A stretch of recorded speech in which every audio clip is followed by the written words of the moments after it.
దివంగత ముఖ్యమంత్రి వైఎస్ రాజశేఖర రెడ్డికి అత్యంత ఆప్తులుగా విజయవాడ నగరంలో పేరుగాంచిన ఆకుల శ్రీనివాస్ కుమార్ బెజవాడ వేదికగా రాజకీయాలు చేయడంలో చాలా దిట్ట అని కృష్ణా జిల్లా జనసేన పార్టీ సీనియర్ నాయకులు తెలమలశెట్టి రమేష్ బాబు చెప్పారు.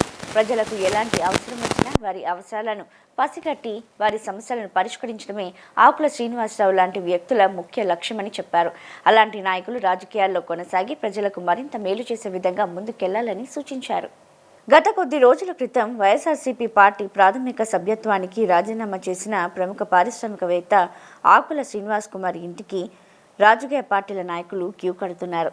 నేరుగా కొంతమంది ఇంటికి వెళ్లి సంప్రదిస్తుంటే మరికొంతమంది ఫోన్ల ద్వారా తమ పార్టీలకు రావాలని ఒత్తిడి చేస్తున్నారు. ముఖ్యంగా కూటమి ప్రభుత్వం నుండి ఆకుల శ్రీనివాస్ కుమార్కు రాజకీయంగా ప్రాధాన్యత కల్పిస్తామని ఆ పార్టీ నేతలు సంప్రదింపులు జరుపుతున్నారు.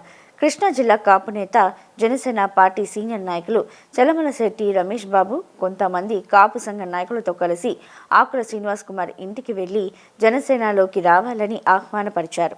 ఆకుల శ్రీనివాస్ కుమార్ లాంటి మంచి వ్యక్తి జనసేనలోకి రావడం వల్ల పార్టీకి ఆయనకు ఎన్నో లాభాలు ఉన్నాయని చెప్పారు. ఆకుల రాజకీయ భవిష్యత్తు ఎటువైపు దారితీస్తుందో వేచి చూడాల్సిందే. మరి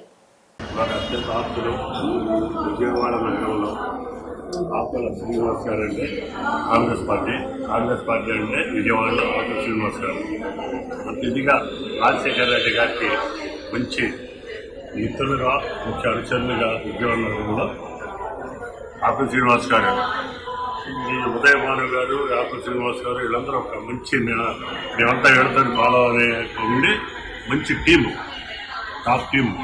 కాకపోతే పరిస్థితుల ప్రభావం మూలంగా కొంచెం కాంగ్రెస్ పార్టీ ఈ రాష్ట్రంలో కొంచెం స్లో అవడం మూలంగా మంచి నాయకులు, ఇటువంటి నాయకులు ఇళ్లకాడి ఉండిపోయి పబ్లిక్ సర్వీస్ చేసే అవకాశం ఉండి కూడా, వ్యక్తిగతంగా ఉండి కూడా పార్టీ ఏదో లేకుండా అయిపోయింది.